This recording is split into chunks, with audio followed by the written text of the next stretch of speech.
Amigas e amigos, ninguém caracterizou melhor este comportamento de bestialidade que a gente viu aí por ocasião da morte da dona Marisa Letícia, a esposa do ex-presidente Lula, do que o jurista Celso Antônio Bandeira de Mello, numa entrevista que ele deu ao site Diário do Centro do Mundo, que ele disse que isso são coisas típicas de uma escória, de uma ralé.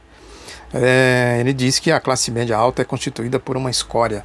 Evidentemente que não se fala aqui de pessoas, fala-se de ideologia. Essas pessoas estão inoculadas, envenenadas, entorpecidas pela ideologia do fascismo, da ideologia do neoliberalismo, que é o capitalismo. Eu já comentei em um vídeo passado aqui. Crise do capitalismo, essas ideologias se manifestam com força, fascistas. Ninguém mais teve um comportamento assim que ilustra, todos esses cachorros loucos, que rosnam aí. Aliás, estão rosnando para o ex-presidente Lula por conta daquele discurso de despedida da dona Marisa que ele fez, muito bem feito, que ele chamou de canalhas, de imbecilidades. Eu assino embaixo tudo que ele disse, canalhas e imbecis.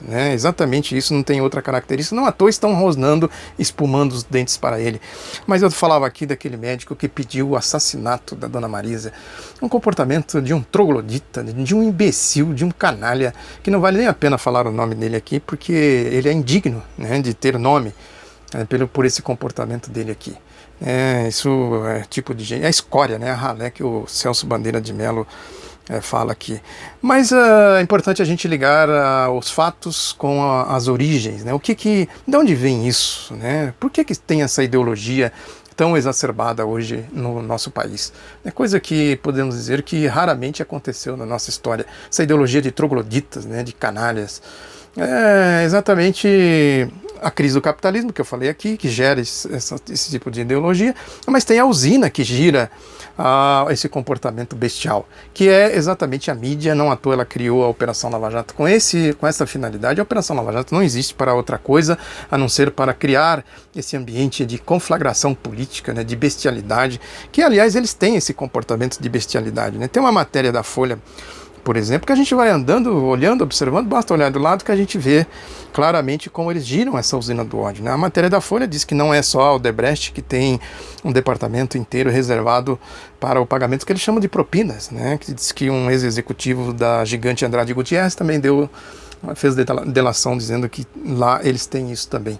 Agora, descobriram que o Sol do Meio-Dia existe. Claro que existe lá, existe no metrô, em Furnas, existe. Todo mundo que acompanha a dinâmica social do país sabe que existe Caixa 2. Aliás, a Folha de São Paulo fez aquela matéria que eu já falei dela aqui, deixei o link, em novembro de 2000, falando das eleições de 94, que já existia lá o Caixa 2, a matéria da Folha levanta dados, planilhas, dizendo tudo que a Operação Lava Jato diz que descobriu agora. Descobriram a pólvora. Está lá na matéria da Folha de São Paulo. E quem fez doação para o Caixa 2 da campanha de 94? Eike Batista, que agora foi preso com as mesmas acusações.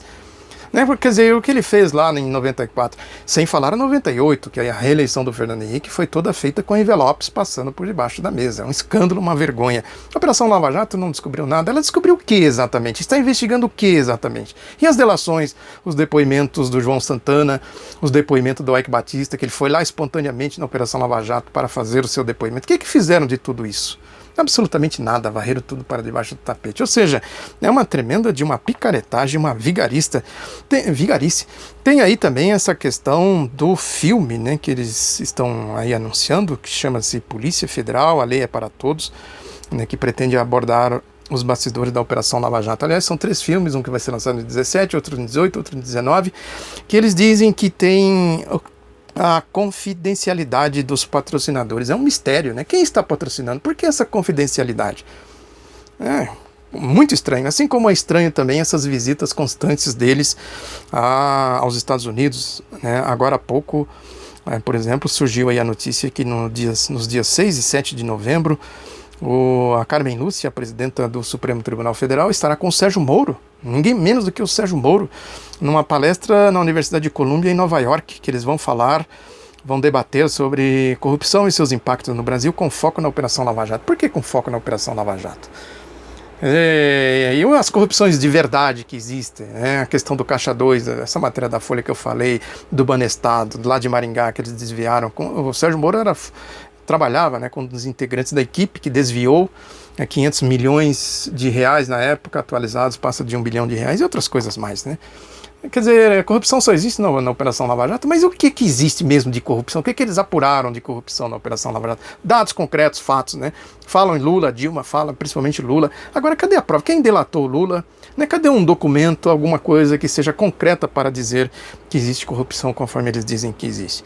Então, portanto, a gente vai andando, olhando e vendo as mediocridades. Outra questão aqui é abordada pelo ex-ministro da Justiça da Dilma, o Eugênio Aragão, que fala dessa nota que o Sérgio Moro divulgou, elogiando a indicação, o sorteio, né, do ministro Edson Fachin como relator dos processos no Supremo da Operação Lava Jato. Segundo o Aragão, o teor da nota é chocante pelo estilo burocrático e canhestro, indigno de um magistrado indigno de um magistrado e surpreendente num professor com doutorado.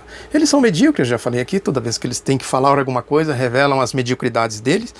E ele diz aqui, lá pelas tantas, a nota está aí, é só pesquisar um pouquinho, que todo mundo acha aí na internet, quem tiver interesse, que ele diz que ele atendeu uma solicitação da imprensa para que se manifestasse. Olha aí, conluio mídia lá, a Operação Lava Jato, nem esconder isso, eles escondem mais, virou um descaramento, né? E o Eugênio Aragão chama ele apropriadamente de juiz de piso, puxando o saco, fazendo sabugice aí com o ministro Fachin. Também tem um livro aí do Deltan Dallagnol, né, que chama-se As Lógicas das Provas e Processo, Prova Direta, Indícios e Presunções, que é fruto de um mestrado na Escola de Direito de Harvard, nos Estados Unidos, que foi publicado em 2015. Aliás, Deltan Dallagnol continua sumido, né? Mistério isso também. Tem uma entrevista dele no Estadão que revela bem o pensamento dele, né? Porque é uma entrevista chapa branca, mas a certa altura o entrevistador dá umas apertadas nele sobre essa questão da Constituição, né? Essa questão da garantia, né? Que ele chama de hipergarantia. A tese dele, do Deltan Dallagnol, do Sérgio Moro, de outros da panelinha, é de que é preciso relativizar as garantias constitucionais. Ou seja, quando você relativiza, você põe o poder na mão de quem? Essa questão da garantia dos direitos, que ele chama aqui de hipergarantia, que é preciso relativizar entre réu e sociedade, isso é uma questão, é o pilar central do Estado Democrático de Direito. Agora, quem é que dá direito para eles, para o juiz, para o promotor, para quem quer que seja, para fazer essa distinção entre réu e sociedade?